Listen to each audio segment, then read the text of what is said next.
Lita masuk ke dalam ruang rawat papanya. Dia datang dan langsung menghampiri papanya untuk mencium tangan lelaki parubaya yang sudah berganti pakaian dari pakaian rumah sakit menjadi pakaian biasa. Papa, maaf karena Lita tidak datang menjenguk Papa beberapa hari ini.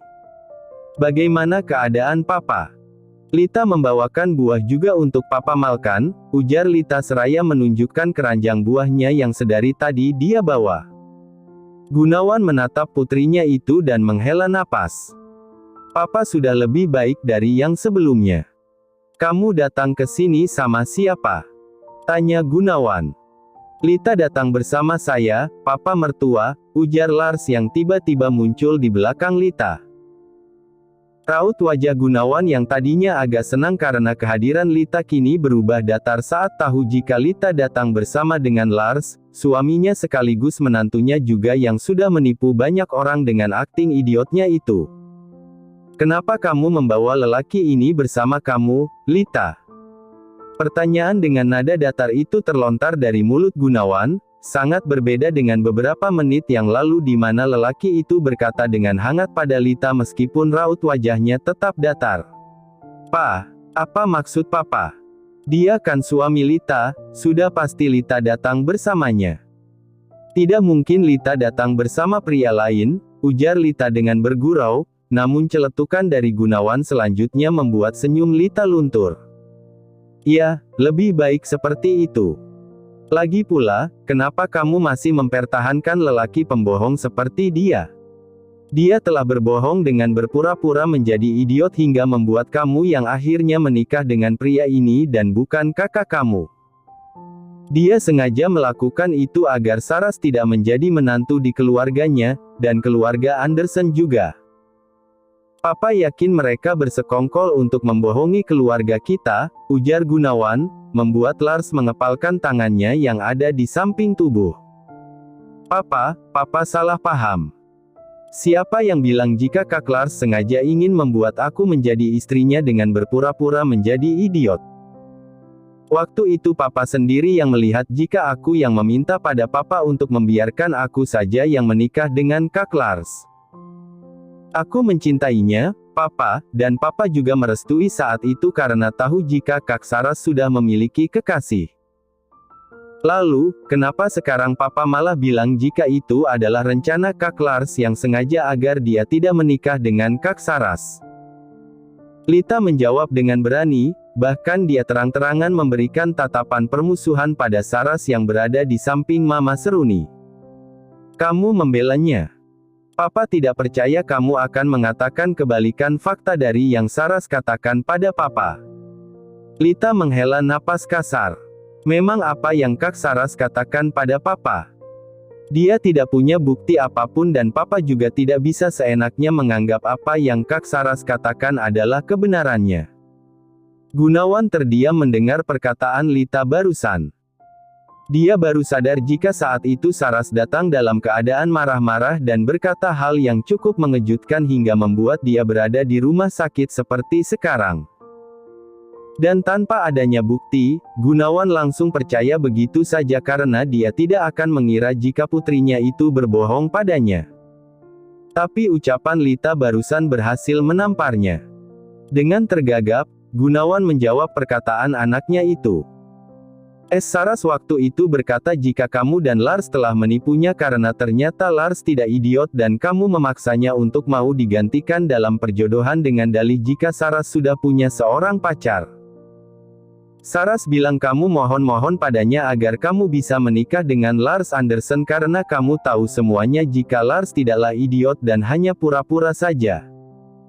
Lita menatap tidak percaya pada papanya. Mulutnya sedikit terbuka yang dia tutup dengan satu tangannya. Lita kemudian tersenyum sinis dengan suara tawa hambar dan kepala yang menunduk sebelum akhirnya terangkat kembali hanya untuk menatap ke arah Saras yang terlihat ketakutan saat Lita menatapnya tajam. Seolah tatapan mata Saras itu berbicara pada Lita untuk tidak mengatakan yang sebenarnya. Dan Lita memang tidak akan mengatakannya. Tidak untuk sekarang karena dia akan melakukan sesuatu hal yang sangat mengejutkan untuk Saras nanti di akhirnya. Aku mengerti sekarang, ujar Lita dengan mengangguk-anggukkan kepalanya dan tersenyum kecut. Kita bisa membicarakan ini lagi nanti ya, Pa. Papa baru selesai sakit dan akan pulang. Aku tidak mau Papa sampai kembali masuk rumah sakit dan aku lagi yang disalahkan bahkan sampai ditampar oleh Mama. Hehe, dalam kalimatnya itu jelas sekali jika Lita sedang menyindir ibunya. Dan Seruni yang mendengar itu menundukkan kepalanya. Setelah semua kode yang diberikan Lita tadi, dia tidak bodoh untuk paham jika situasinya kemarin benar-benar adalah kesalahpahaman. Dan pelaku utamanya adalah anak yang berdiri di sampingnya. Lita, nak, Mama minta maaf. Mama salah karena main langsung menamparkan kamu, maafkan Mama nak, ujar Seruni, membuat langkah kaki Lita yang tadinya akan ikut menyusul ke kamar papanya itu terhenti. Gadis itu membalikkan badannya, menatap datar ke arah sang ibu yang terlihat menunduk merasa bersalah. Kenapa Mama minta maaf? Ini semua salahku kan? Salahku yang selalu dan harus mengalah terus-menerus pada Saras, salahku juga karena membiarkan dia berbicara yang tidak-tidak pada kalian sampai-sampai Papa masuk ke rumah sakit dan Mama. Ibu kandungku sendiri menamparku karena mengira aku yang menyebabkan kekacauan ini, Lita berkata dengan tenang. Namun tidak ada yang tahu jika hatinya menangis saat mengatakan hal yang selama ini dia pendam seorang diri. Jauh dari siapapun dan tidak akan Lita izinkan juga seseorang datang untuk melihat lukanya. Mama minta maaf nak, Mama bersalah. Mama benar-benar menyesal telah menamparmu. Apakah rasanya sangat sakit? Maaf, Mama sudah keterlaluan pada putri Mama ini. Seruni memberanikan diri berjalan mendekat ke arah Lita, wanita parubaya itu menegang pipi Lita yang pernah dia tampar beberapa hari yang lalu. Lita menggeleng, namun dia memegang tangan mamanya yang berada di pipinya. Mama memang menamparku di sini, namun aku tidak merasakan sakitnya di pipi, melainkan hatiku. Sampai kapan Mama akan membela Saras terus? Aku anak kandungmu, tapi kamu memperlakukan aku layaknya anak tiri. Tidak nak, jangan berkata seperti itu. Mama sayang kamu, Lita, Seruni menggeleng dan menatap sedih ke arah anaknya itu. Aku tahu Mama sayang padaku, tapi Mama lebih sayang pada Saras kan? Ucapnya seraya tersenyum kecut, dan dengan gerakan cepat Lita menyingkirkan tangan Seruni dari pipinya lantas kembali berkata, Lita mau pulang, Ma. Tolong jaga Papa baik-baik dan hubungi Lita jika terjadi sesuatu pada Papa. Dan Seruni hanya bisa terdiam tanpa mampu mencegah putrinya itu untuk pergi. Andai kamu tahu, Lita, Mama lebih menyayangi kamu dari siapapun. Mama juga sakit saat tangan Mama ini menamparkan pipi kamu, nak. Semua ini Mama lakukan demi kamu dan juga janji Mama pada Saras, batin Seruni menatap sedih. Mari masuk, Tuan. Maaf karena rumah saya sangat kecil. Semoga Anda berkenan untuk duduk di sini, seorang wanita parubaya mempersilahkan Raka untuk masuk ke dalam rumahnya. Wanita itu adalah Biksumi, mantan pelayan di rumah keluarga Gunawan yang sudah bekerja cukup lama, namun beberapa tahun yang lalu dia mengundurkan diri karena ingin menikmati masa tuanya di kampung yang jauh dari hiruk-pikuk kota yang sangat padat. Raka sengaja menemui Biksumi untuk mendapatkan informasi dari wanita parubaya itu mengenai hubungan Saras dan Lita. Tidak apa-apa, Bik. Maaf karena mengganggu waktu Bibi, ujar Raka dengan tersenyum manis yang membuat wanita parubaya itu ikut tersenyum juga. Atuh, enggak apa-apa, Tuan. Saya tidak keberatan kok. Omong-omong, apa yang ingin Anda katakan? Dan oh iya, bagaimana kabar Nona muda Lita? Apakah dia masih sering balapan? Tanya wanita parubaya itu dengan raut wajah yang menggambarkan kerinduannya terhadap Lita. Raka tertawa canggung. Nona Lita baik-baik saja dan saya rasa dia sudah jarang balapan lagi karena sudah menikah sekarang. Wanita parubaya itu terlihat terkejut. Kamu seriusan, nak? Ya Tuhan, dengan siapa gadis itu menikah? Kenapa aku tidak mendapat kabar sama sekali darinya? Padahal dia masih sering menghubungiku beberapa saat yang lalu. Raka tersenyum paksa mendengar itu. Sudah dia duga pasti wanita di depannya akan kaget saat mendengar fakta jika Lita telah menikah. Ya, Bibi, Nona Lita telah menikah dan dia menikah dengan tuan muda saya sendiri. Dan sekarang saya datang untuk membicarakan sesuatu hal yang serius dengan Bibi. Saya butuh sedikit bantuan, ini mengenai masalah yang telah dialami Nona Lita. Raka langsung saja pada tujuannya karena takut jika wanita parubaya itu kembali bertanya yang macam-macam. Wanita parubaya itu terlihat mengangguk-anggukkan kepalanya dengan cepat. Ah ya tentu, apa yang bisa wanita ini bantu untuk Litaku? Raka agak terganggu mendengar panggilan itu, tapi dia mencoba mengabaikannya karena mengira mungkin hubungan Lita dengan wanita parubaya ini sudah sangat dekat seperti seorang putri dengan ibunya. Begini, Bi, apakah benar jika Anda ini sudah bekerja dengan Pak Gunawan sejak lama? Kalau boleh tahu sejak kapan? Bisumi terlihat berpikir sebentar. Sangat lama, bahkan sebelum Nyonya Seruni menjadi istri kedua dari Tuan Gunawan. Raka tidak dapat menyembunyikan rasa keterkejutannya saat mendengar itu. Tadi Bibi bilang apa? Nyonya Seruni adalah istri kedua. Benar, apakah Anda tidak tahu itu, Tuan? Oh Tuhan, sepertinya saya telah salah berbicara. Wanita parubaya itu merutuk dengan tangannya memukul pelan bibir yang berwarna merah kecoklatan tersebut. Tidak, Bi. Tolong katakan semuanya pada saya. Jangan ada yang Bibi sembunyikan, saya mohon, karena semua informasi yang Bibi akan sampaikan nanti akan sangat membantu Nona Lita. Keraguan yang tadinya terlihat di raut wajah tua itu perlahan menghilang.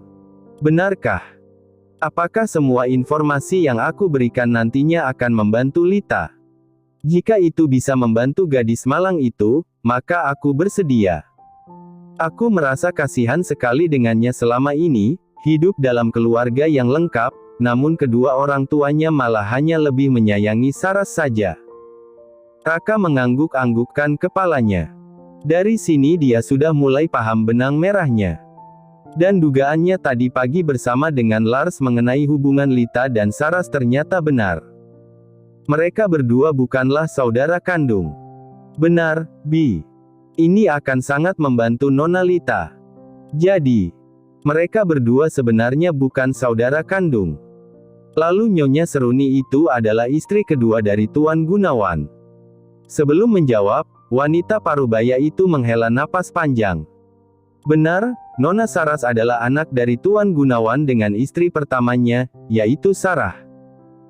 Namun karena penyakitnya, setelah melahirkan Nona Saras, Nyonya Sarah meninggal dunia. Tapi sebelum meninggal, dia memberikan sebuah pesan wasiat kepada sahabatnya yang tidak lain adalah Nyonya Seruni yang sekarang sudah menjadi istri dari Tuan Gunawan. Jelas Bisumi, keningnya terlihat mengernyit. Dia berusaha mengingat kejadian beberapa tahun silam yang agak-agak pudar di ingatannya. Raka menyimak dengan serius apa yang dikatakan oleh Bisumi. Surat, Bi. Surat apa? Apakah Bibi tahu apa isi surat itu? Namun gelengan dengan raut wajah menyesal yang ditunjukkan oleh Bisumi. Aku tidak ingat, Nak. Itu sudah sangat lama sekali. Kejadian yang sekarang aku beritahu pada kamu saja masih samar-samar aku ingatnya, ujar Bisumi, membuat Raka terlihat kecewa namun berusaha mempertahankan senyumnya. Ah, tidak apa-apa, Bi. Saya paham kok. Lalu bagaimana dengan Lita? Apakah dia sebenarnya bukan anak kandung dari Tuan Gunawan dan juga Nyonya Seruni? Tentu saja anak kandungnya. Saya sendiri yang saat itu merawat Nyonya Seruni ketika hamil Nona Lita. Saat itu usia Saras masih sekitar 2,5 tahun dan Nyonya Seruni tengah hamil besar. Saya yakin 100% jika anak yang Nyonya Seruni kandung itu adalah anak dari Tuan Gunawan karena meskipun Nyonya Seruni menikah dengan Tuan Gunawan karena surat wasiat dari Nyonya Sarah, tapi cinta Nyonya Seruni pada Tuan itu sungguh nyata. Dan karena itu pula lahirlah Nona Lita. Ah, saya paham dengan yang Bibi maksudkan. Tapi, Bi, kenapa sebelumnya Bibi bilang jika hidup Nona Lita sudah menderita sejak dulu? Bukankah dia lahir dari hasil cinta antara Tuan Gunawan dan Nyonya Seruni? Raut wajah Bisumi seketika berubah sedih, mata tuanya yang terlihat lelah itu berkaca-kaca. Dia menarik napas terlebih dahulu sebelum memulai ceritanya kembali pada Raka. Meskipun anak kandung, Lita tidak pernah mendapatkan hak dan kasih sayang yang seharusnya dia dapatkan. Semua itu direbut oleh Saras, bahkan ibu kandungnya sendiri lebih menyayangi Saras. Saya tidak tahu kenapa Nyonya Seruni memperlakukan Lita dengan berbeda seperti itu, padahal dia adalah anak kandung wanita itu sendiri. Mungkin saja sifat Nyonya Seruni itu karena surat wasiat yang diberikan Nyonya Sarah. Karena pembedaan perlakuan itu pula lah Nona Litaku yang manis berubah menjadi gadis yang barbar dan tomboy. Dia tidak menyukai barang-barang yang berbau feminin karena itu akan membuatnya terlihat seperti bayangan dari Saras.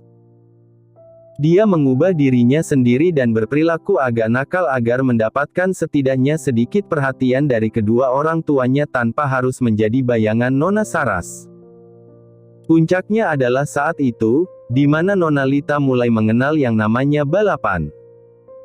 Tuan Gunawan sangat marah pada saat itu, dia sampai mengurung Nona Lita 3 hari di dalam kamarnya tanpa memberinya makanan.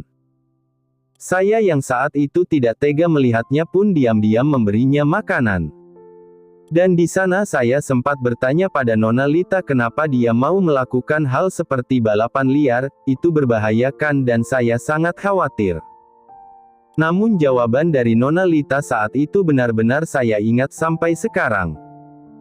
Bisumi tersenyum sedih, dia mengambil jeda untuk memberitahukan jawaban yang diberikan oleh Lita.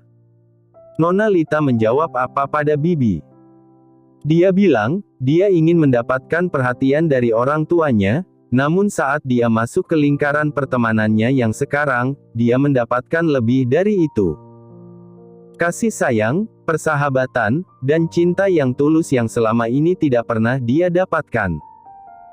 Maka dari itu, Nona Lita sampai kapanpun tidak akan berhenti melakukan kesenangan bersama para sahabatnya, kecuali jika dia sudah menikah, mungkin. Saya benar-benar sedih mendengar jawaban dari Nona Lita saat itu, dia begitu mendambakan kasih sayang kedua orang tuanya bahkan sampai rela mengubah dirinya. Raka tanpa sadar mengeluarkan air matanya saat mendengar cerita dari Bisumi tersebut, dan saat tertangkap basah oleh wanita paruh baya itu, dia tersenyum malu. Anda pasti sedih mendengar cerita dari saya barusan kan? Litaku yang malang, saya harap setelah ini dia mendapatkan kehidupan yang lebih baik. Ya, saya harap juga begitu, Bi. Terima kasih ya atas informasi yang telah Bibi berikan pada saya, ini akan sangat membantu sekali untuk kehidupan Nona Lita agar terbebas dari benalu menyebalkan. Saras menatap malu-malu ke arah Lars yang berada di sampingnya. Saat Lita dan yang lainnya masuk, Lars memintanya untuk mengikuti lelaki itu untuk membicarakan sesuatu hal. Senyum manis dari wajah Saras tidak hilang sedikit pun, seolah-olah dia akan mendapatkan kabar yang sangat bagus hari ini. Oh Tuhan, kenapa aku baru sadar jika Tuan Lars sangat tampan ya? Andai dulu dia tidak berpura-pura idiot, mungkin sekarang aku yang sudah menjadi istrinya.